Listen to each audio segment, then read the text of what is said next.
Bonjour, mon nom est Julie Leblanc. Bienvenue à RevueMeJulie.com, tome 3, volume 3, pour le numéro de septembre 2020.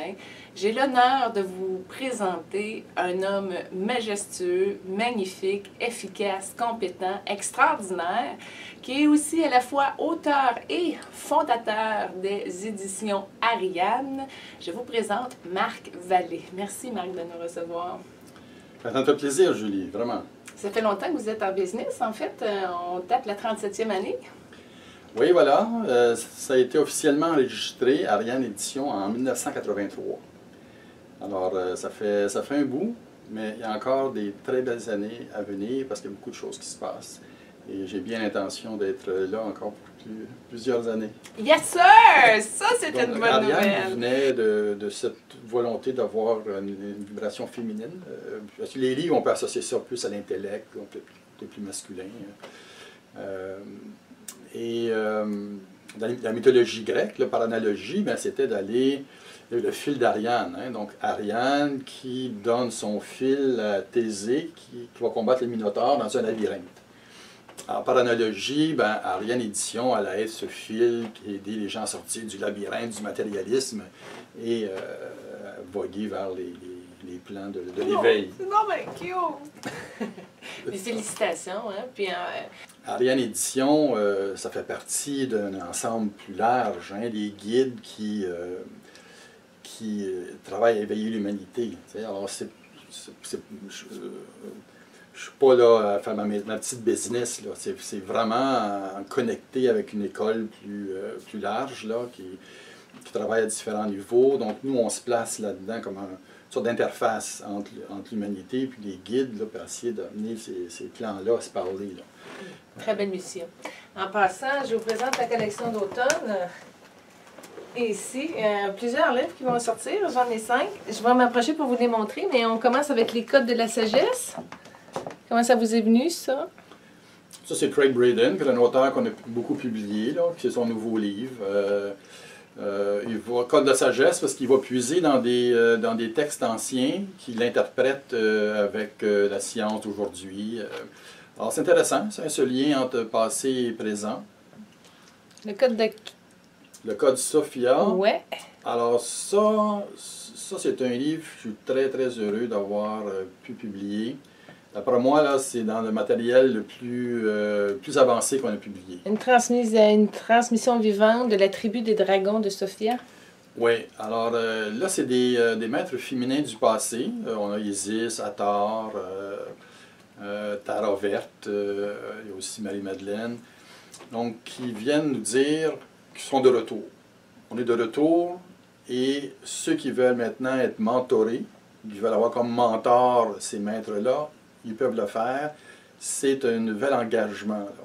Et le livre, pour moi, est véritablement initiatique, là, parce que tu as une forme de déprogrammation de ce que la société et les religions nous ont inculqué pour se réaligner, donc se réencoder avec l'âme, le soi supérieur, là, peu importe comment on l'appelle, et qui nous dit que l'ADN va se transformer. Et pour pouvoir soutenir une charge plus grande de qui on est en réalité. C'est comme notre âme veut être davantage présent dans le corps physique, mais ne peut pas y arriver parce que notre corps il vibre trop densément. Et on est appelé à hausser cette vibration. Le livre aborde cette thématique-là. Pour ceux qui ont aimé les livres qu'on a faits, là, je dirais que c'est dans des...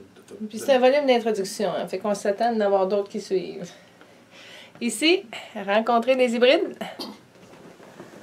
Alors, on a une collection de choses qui abordent des programmes secrets des gouvernements en lien avec les extraterrestres. Et ça, c'est des hybrides humains extraterrestres, donc qui ont une forme humaine, ce n'est pas des formes différentes. Là. Il peut avoir des yeux un peu différents, un peu plus larges, et qui racontent leur expérience.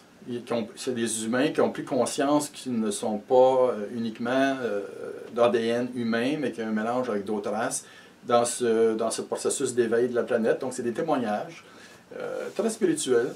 C'est vraiment des gens dans une démarche. En particulier, il y a une dame là-dedans qui est hybride reptilien. On entend beaucoup parler de reptiliens. Il ne faut pas tout mettre dans le même bateau, dans le même niveau, là, parce qu'il y en a qui sont bons, il y en a qui sont des factions qui sont moins intéressantes. Donc, elle a cette expérience où elle se fait kidnapper par l'armée britannique. Donc, ils la prennent, ils la mènent dans une base et la force à se transformer en reptilien. Donc, elle peut muter et devenir un reptilien et revenir humain. Et elle raconte ce qui s'est passé. Là, à un moment donné, parce que quand elle devient reptilienne, elle a des facultés psychiques très fortes. Elle arrive à lire les pensées et tout ça. Donc, il y a des choses intéressantes aussi à ce niveau-là. C'est notre collection de révéler les programmes secrets du gouvernement, parce que ça me semble important que les gens ne soient pas naïfs sur ce qui se passe à ce niveau-là. Ariane Édition, on a publié des livres de canalisation, des Pléiadiens et tout ça. Mais il y a aussi, dans notre monde à nous, il y a eu des secousses volantes qui ont été étudiées. Il y a eu la rétro-ingénierie de technologies extraterrestres. Et ça nous semble important de publier ce genre de livre. Et on a un autre, je pense le suivant. Tome 4, c'est la suite, ça? C'est le tome 4, ça. C'est pas la suite, mais ça, c'est le tome 4 encore une fois, des programmes secrets. Cette fois-ci, émergence du dragon rouge, qu'est-ce qui se passe en Chine? Alors, la Chine, c'est sûr qu'avec Mao, ils ont été moins intéressés, dans le temps de Mao surtout, parce qu'ils pensaient que c'était toutes des inventions de l'Occident, qui essaient de les manipuler et tout ça. Mais aujourd'hui, ils mettent des gros budgets là-dedans. On apprend aussi qu'il y a des pyramides, des grosses pyramides en Chine, qui ont été cachées.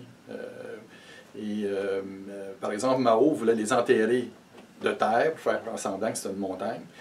Mais tout ça va se révéler. Et là, c'est les programmes secrets. Donc, quelqu'un qui était dans les programmes secrets américains, un Chinois, qui a été expulsé des États-Unis dans les années